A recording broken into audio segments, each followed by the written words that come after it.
Okay, let's dive in. When most people think about forensic biology, maybe even detectives, the first thing that comes to mind. Yeah, it's almost always blood, semen, saliva, the usual suspects. Exactly, the big three. But what we're exploring today, based on our source material, is how crucial some other, let's say, less common fluids can be. Definitely. Things like urine, sweat, fecal matter, even vomitus. They might seem, well, messy or secondary. Right, maybe overlooked, but they can be absolutely critical for piecing together what happened at a crime scene. Think about assault or certain Like homicides. strangulation cases, yeah. The trauma can cause involuntary release of, say, urine. Finding that stain tells you something very specific about the violence and potentially where it happened. So that's really our mission here, isn't it? How do forensic scientists take maybe an ambiguous stain and turn it into solid evidence? That's the core challenge, because these fluids, chemically, they're complicated. And worse, they often share some basic components. Which makes telling them apart tricky. Very tricky. You can't just rely on a single general test. You need a strategy. Start broad, maybe visual, then presumptive tests. But quickly move to something really specific. Exactly. You need to find that unique biomarker, that sort of molecular signature that says definitively, yes, this is urine or this is sweat, no doubt. Okay, let's start with urine then. It comes up in sexual assault investigations, harassment, those homicide cases we mentioned. How do analysts first approach a potential urine stain? Well, the initial screening is pretty straightforward. You look for that yellowish color. Sometimes there's a distinctive ammonia smell, especially as urea breaks down. Hmm. And of course, alternative light sources. Many biological fluids fluoresce, so that helps locate stains on clothing or bedding. And the first chemical check usually targets the most abundant waste product, right?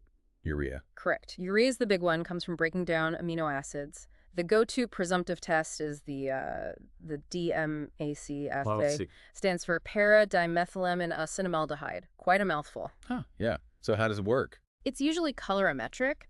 You take a tiny cutting from the stain, extract it, add the DMA solution if urea is there. You get a color change. Yep. A pretty distinct pink or magenta color usually pops up within about 30 minutes. Pink means maybe positive for urine? The But you mentioned shared components earlier. Doesn't DMIZ has issues there? Like, isn't urea in other fluids too? That's the crucial limitation, yes. Saliva, sweat, they have low levels of urea, so DMIZ is not specific. So the potential false positive. It can happen, yeah, especially if the DMAC solution isn't diluted correctly or if the stain is really concentrated. That's why it's strictly a presumptive test. Points you in a direction, but it's not proof. You absolutely need confirmation. Absolutely. You'd never go to court based on just DMAC. So what is the definitive proof? What's that specific biomarker for urine? The gold standard is a protein called Tamm Horsfall protein, THP. You might also see it called uromodulin. Tamm Horsfall protein. Okay, what makes it so special? Well, incredibly, it makes up something like 40% of all the protein found in urine. But the key thing is where it's made. Where is that? It's exclusively synthesized in the epithelial cells lining a specific part of the kidney nephron, the loop of Henle. Only there. Nowhere else in the body. Nowhere else, which makes it a perfect target. Your body just doesn't produce it anywhere else. That sounds ideal for, like, an antibody-based test. Precisely. And that's what the RSID urine test is. It's an immunochromatographic strip test. Works just like, say, a rapid strip test or a pregnancy test. You add the sample, and if THP is there. If THP is present, it binds to a labeled antibody on the strip. This complex then travels up the strip and gets captured at the test line, creating a visible band. Simple, fast. And very specific. Critically, it doesn't react with plasma, saliva, semen, vaginal fluid, or sweat. It only picks up THP. That level of specificity is impressive. But the source also mentions another layer of confirmation. 17 ketosteroids. Why bother with that if THP is so good? That sounds more complicated, involving LCMS. It is more complex, yes. Liquid chromatography, mass spectrometry. But it serves a couple of purposes. One is confirming the human origin of the urine. Oh, okay. And it provides a really detailed molecular profile. These 17 ketosteroids, like androsterone and DHEA, are steroid hormone derivatives. The liver modifies them conjugation, making them water-soluble so they can be excreted in urine. LCMS can pick those up. Yeah, it can separate and identify them very precisely. The key is detecting the profile of all 5 major conjugated 17 ketosteroids. Finding that specific pattern is considered definitive proof. This is human urine. So multiple layers of certainty. THP for urine specificity, 17 ketosteroids for human origin confirmation. Okay. Sweat itself doesn't usually form large stains like urine might, but the residue left behind, especially in a fingerprint, is a prime source of DNA. So identifying the sweat helps contextualize that DNA. Right. And we need to know which type of sweat we're likely dealing with. There are two main glands. Acritrine and epicrine. Correct. Acrine glands are everywhere, all over your body. They produce that watery sweat mainly for cooling you down thermoregulation. That's usually what we find in forensic context. And a concrete? Those are mostly in the underarm and genital areas. They produce a thicker, oilier sweat, more linked to emotional stress, and they only really kick in around puberty. Okay, so acrine is the main target. But didn't we just say sweat contains urea?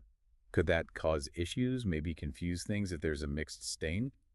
It could potentially interfere with the presumptive DMA test, yeah. But for confirmation of sweat, we ignore the urea entirely. We look for something unique to sweat. Another specific biomarker. Yep. For acrine sweat, the key player is an antimicrobial peptide called Dermcidin. Dermcidin, okay. And that's only in sweat. Specifically, it's expressed in acrine sweat glands, not in apocrine glands, not in semen, saliva, or urine. It's our unique marker for acrine sweat. Fantastic. So how do labs find it, especially if it's just trace amounts, like from a fingerprint? We need really sensitive methods. ELISA assays, that's an immunological technique, are incredibly sensitive. They can apparently detect dermcidin even if the sample's diluted 10,000 times. Wow. Or if you have enough cellular material, you could use RT-PCR to look for the messenger RNA, the genetic instructions for the DCD gene, which is the gene that codes for dermcidin. So dermcidin cuts through the noise, confirms it's acrine sweat. Yeah. Great. Okay, let's move on to part 3, fecal matter. Forensically, when does this become evidence? Well, it can be relevant in cases of sodomy, unfortunately, sometimes in assaults where it's used as a weapon or vandalism. Or maybe burglary, if someone defecates at the scene. It happens, yeah. It provides a direct link if you can get DNA. But first, you need to confirm it is fecal matter. How did that start? Visuals again. Pretty much. Color of the brown comes from urobilinoids, which are breakdown products of heme from red blood cells. And while the odor is pretty characteristic, caused by bacterial byproducts like indole and scatol. Not pleasant, but distinctive. What about under the microscope? Microscopically, you're looking for undigested food. Plant fibers, vegetable fragments, sometimes even animal meat fibers, which can have telltale striations. These point towards it being feces. Interesting clues. But again, presumptive, right? Need chemistry. You mentioned urobilinoids giving the color. Can we test for those? Yes, there are classic chemical tests like the Schlesinger test or the Edelman test. They try to detect urobilin and stercobilin. Those are the main urobilinoids. How do they work? You mix the sample extract with a zinc acetate solution. If those urobilinoids are present, the zinc forms a complex with them, and that complex glows. It gives off a characteristic green fluorescence when you shine UV light on it. Green fluorescence sounds like a good indicator. But I sense a but coming. Specificity issues again. Big time. These tests are notoriously non-specific. Firstly, they often can't tell human feces from animal feces. Okay, that's a problem. And secondly, high levels of urobilin can sometimes be found in urine, especially if someone has certain liver conditions. So these tests can give a false positive, making you think it's feces when it might just be urine. So the old chemical tests are a bit shaky. Yeah. Where do we turn for certainty? Modern methods. Modern methods go straight to the source of what makes feces unique. The bacteria, specifically the gut microbiota. Our gut bacteria. Exactly. A huge proportion of fecal mass is actually bacteria, and a major group in the human gut is the genus Bacteroids. Makes up maybe 30% of the bacteria there. So we target their DNA. Precisely. Forensic scientists use techniques like RT-PCR to look for specific DNA sequences found only in certain Bacteroid species. They often target a gene called RPB. Is there one particular species that's the gold standard indicator? Bacteroides uniformis is generally considered the key indicator bacterium for forensic fecal ID. Studies show it's pretty much undetectable in other human fluids like blood, saliva, or semen. So finding B uniformis DNA is strong evidence. Very strong. It's our definitive bacterial marker. Although it's worth remembering that diet can influence which bacteria dominate. Sometimes it's Bacteroids, sometimes maybe Prevotella, but B uniformis is still a key target. Okay, last one. Vomitus. Finding this at a scene sounds like it could point towards poisoning or maybe severe trauma. Absolutely. It can be really critical evidence in those scenarios. Vomitus is essentially the forceful expulsion of stomach contents, the gastric fluid. And that fluid is famously acidic. Extremely acidic, yes, due to hydrochloric acid, HCl. But the acid itself isn't what we test for directly. What is it then? What's the unique component? It's an enzyme, or rather, its precursor. The stomach secretes inactive enzyme precursors called pepsinogens. Uh-huh. The HCl in the stomach activates these pepsinogens, turning them into the active enzyme, pepsin. And pepsin digests protein, right? That's its job. It's the main protein-digesting enzyme in the stomach. So if we can detect active pepsin, we know we're dealing with gastric fluid. How do you test for an enzyme's activity like that? Sounds complicated. Like you said, it's designed to break things down. It's actually quite an elegant test called the pepsin proteolytic assay. You're essentially using the enzyme in the evidence to do its job on a test plate. Okay. They prepare an agarose gel plate that contains a special substrate called fibrin blue. Fibrin blue is an insoluble complex protein linked to a blue dye, but it's colorless when bound together like this. It's soluble, colorless. Got it.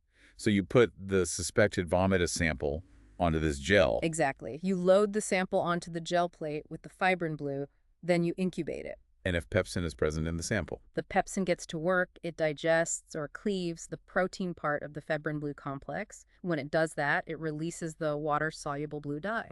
So you'd see blue color spreading out? Precisely. You get a visible blue ring forming around the sample spot on the gel. It's a direct result of pepsin activity. That's a really neat visual confirmation, very specific to gastric fluid. Highly specific. Other body fluids don't contain active pepsin, so they won't produce that blue ring.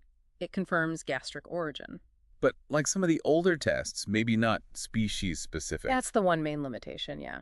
It confirms the presence of gastric fluid because pepsin is common to vertebrates, but the test itself can't tell you if it's human vomitus or from, say, a dog. Okay. So wrapping this all up, this whole deep dive really highlights the journey forensic scientists take from these sometimes ambiguous stains. Yeah, starting with maybe just a visual check or a simple presumptive test like DMAC for urea. And then methodically moving towards these highly specific confirmatory tests, finding that one unique molecule. Whether it's a protein made only in the kidney like THP or a peptide specific to skin glands like Dermcidin. Or even targeting the DNA of specific gut bacteria like Bacteroides uniformis, or harnessing the unique enzymatic power of pepsin. It really underscores how forensic identification depends entirely on that specificity. Finding that unique biomarker protein, steroid profile via LC-MS, DNA sequence, enzyme activity that lets you say, beyond reasonable doubt, this came from this type of fluid. It's about locking down the source, moving from a general clue to like absolute molecular proof. And often finding these fluids links directly to the event itself. Right. The violence might cause involuntary excretion or forceful expulsion, like vomiting. It's a physiological echo of the crime. Which leads to a really interesting final thought, building on what you said about fecal matter analysis. The undigested food aspect. Exactly. If you can identify specific foodstuffs in feces, or maybe even vomitus, and you know roughly how long digestion takes, you mentioned 12 to 24 hours in the large intestine. Right. The timing varies, but there's a general window. So what could analyzing the content of that last meal tell us? Could it provide temporal clues, maybe about where the victim or perpetrator was or what they were doing in the hours before the crime? That's the potential, isn't it? Connecting the biological trace not just to the person, but potentially to their timeline leading up to the event. It shows just how much information can be hidden in these often overlooked types of evidence. That's the power we're talking about.